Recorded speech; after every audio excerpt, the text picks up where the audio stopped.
அம்மன் கோயிலெல்லாம் பார்த்தீங்கன்னா நானே கண்கூடாக பார்த்துருக்கேன். ஏன் என் லைஃப்லேயே நான் நடந்துருக்குதுன்னு வச்சுக்கோங்களேன்.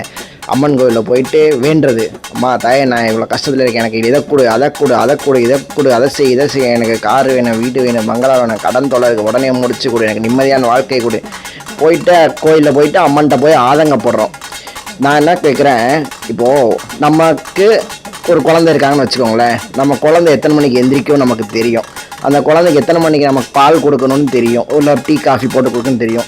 அந்த குழந்தைக்கு எத்தனை மணிக்கு நம்ம டிஃபன் கொடுக்கணும்னு தெரியும். அந்த குழந்தைக்கு நம்ம எத்தனை மணிக்கு ஸ்கூல் அனுப்பி விடணும்னு தெரியும். அந்த குழந்தைய நம்ம எத்தனை மணிக்கு ஸ்கூல்லேருந்து கூப்பிட்டு வரணும்னு தெரியும். அந்த குழந்தைக்கு எத்தனை மணிக்கு நம்ம ஈவினிங் ஸ்நாக்ஸ் கொடுக்கணும்னு தெரியும்.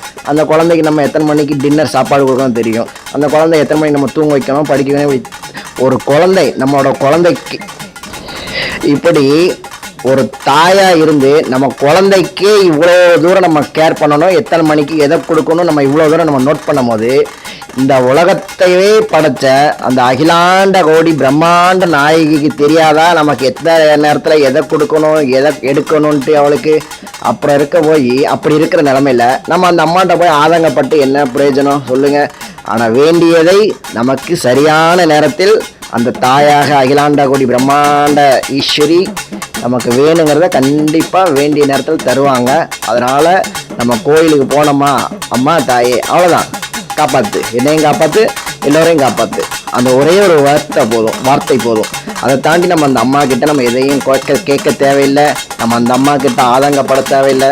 அந்த அம்மாட்ட எனக்கு இப்போயே முடிச்சு கொடுன்னு கேட்க தேவையில்லை.